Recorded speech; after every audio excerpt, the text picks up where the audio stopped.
இன்னைக்கு நான் உங்ககிட்ட நான் ஃபாலோ பண்ணுற one of the breakfast recipes தான் ஷேர் பண்ண போகிறேன். ஸோ மார்னிங் எந்திரிச்சதும் வந்து பார்த்தீங்கன்னா இருக்க குட்டி குட்டி பிளான்ஸுக்கு எல்லாமே வந்து தண்ணி ஊற்றிட்டு அதுக்கப்புறம் ரெசிபி வந்து ப்ரிப்பேர் பண்ணுறது தான் யூஷுவல் டெய்லி ரொட்டீனாக இருக்கும். ஃபஸ்ட் வந்து பார்த்தீங்கன்னா சத்து மாவு வந்துட்டு ரெடி பண்ணிப்பேங்க. சத்து மாவு கூலாக ரெடி பண்ணிப்பேன். இந்த சத்து மாவு ரெசிபி வந்து நம்ம சேனல்லேயே அப்லோட் பண்ணியிருக்கேன். கீழே டிஸ்கிரிப்ஷன் லிங்க் கொடுத்துருக்கேன். மேலேயுமே உங்களுக்கு இப்போ இந்த லிங்க் வந்திருக்கும். ஸோ வேணும் அப்படின்னா வாட்ச் பண்ணி பார்த்துக்கோங்க. இந்த சத்து மாவு 2 டேபிள் ஸ்பூன் சேர்த்துருக்கேன். இதில் பால் சேர்த்து கொடுக்கும்போது நல்லா வெயிட் கெயின் ஆகும், நல்லா டேஸ்ட் சூப்பராகவும் இருக்குங்க.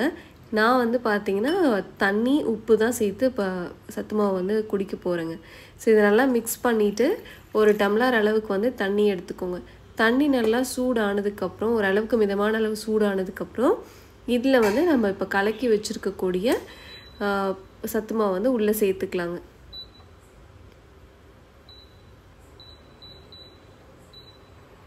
மார்னிங் வந்துட்டு இந்த சத்து மாவு கூட வந்துட்டு கொஞ்சம் நட்ஸு வெஜிடபிள்ஸ் எல்லாமே நம்ம வந்து எடுத்தோம் அப்படின்னாவே நம்ம உடம்பு வந்து நல்லா ஹெல்த்தியாக இருக்கும், ஸ்டொமக் ஃபில்லிங்காக இருக்கும். நீங்கள் வேணும் அப்படின்னா ஃப்ரூட்ஸ் இந்த மாதிரி டே பை டே ஆல்டர்னேட்டிவில் நீங்கள் வந்து சேர்த்துக்கலாம். ஸோ இந்த மாதிரி நான் வந்து ஆல்டர்னேட்டிவ் டேஸில் ஒரு ரெசிபி அந்த மாதிரி ஆட் பண்ணிப்பேன். உப்பு கொஞ்சமாக சேர்த்துட்டு நல்லா வந்து நமக்கு பாயில் ஆயிடணும், மாவு நல்லா வேகணும். நமக்கு கூட வந்து பார்த்திங்கன்னா நட்ஸு டேட்ஸ் எல்லாம் கொஞ்சம் எடுத்துக்கிட்டேன். நான் கூட கேரட்டும் பெரிய நெல்லிக்காய் வந்து ஒரு 3 எடுத்துக்கிட்டேங்க. ஸோ இதெல்லாமே கட் பண்ணி நான் வந்து டெய்லியுமே என்னோடய பிரேக்ஃபாஸ்ட்டில் வந்து எடுத்துப்பேன்.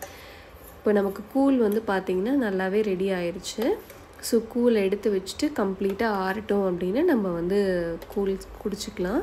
ஸோ சைடில் வந்து பார்த்திங்கன்னா நான் வந்து கேரட்டும் நெல்லிக்காவும் கட் பண்ணி வச்சுட்டேங்க. ஸோ இதை வந்து மிக்ஸ் பண்ணி சாப்பிடுவேன். ஏன்னா வந்து தனியாக சாப்பிட்ட கேரட் மட்டும் சாப்பிட்டேன்னா அது ஒரு ஃப்ளேவரில் இருக்கும், நெல்லிக்காய் மட்டும் சாப்பிட்டேன்னா அது ஒரு ஃப்ளேவரில் இருக்கும், ஃபுல்லாக சாப்பிட முடியாது. இந்த மாதிரி மிக்ஸ் பண்ணி சாப்பிடும் போது நமக்கு கரெக்டாக வந்துட்டு சாப்பிட்ருவோம். மோஸ்ட்டாக எல்லாருமே வந்து ஜூஸ் தான் ப்ரிஃபர் பண்ணுவாங்க. ஏன்னா ஃபைபர் வந்து லாஸ் ஆயிரும் நம்ம ஜூஸ் மட்டும் குடித்தோம் அப்படின்னா. ஸோ நான் வந்து இந்த மாதிரி ராவாவே வந்து கட் பண்ணி சாப்பிட்டுப்பேன். இவ்வளோ தாங்க என்னோடய சிம்பிளான மார்னிங் பிரேக்ஃபாஸ்ட் ரெசிபீஸில் ஒன் ஆஃப் த ரெசிபி.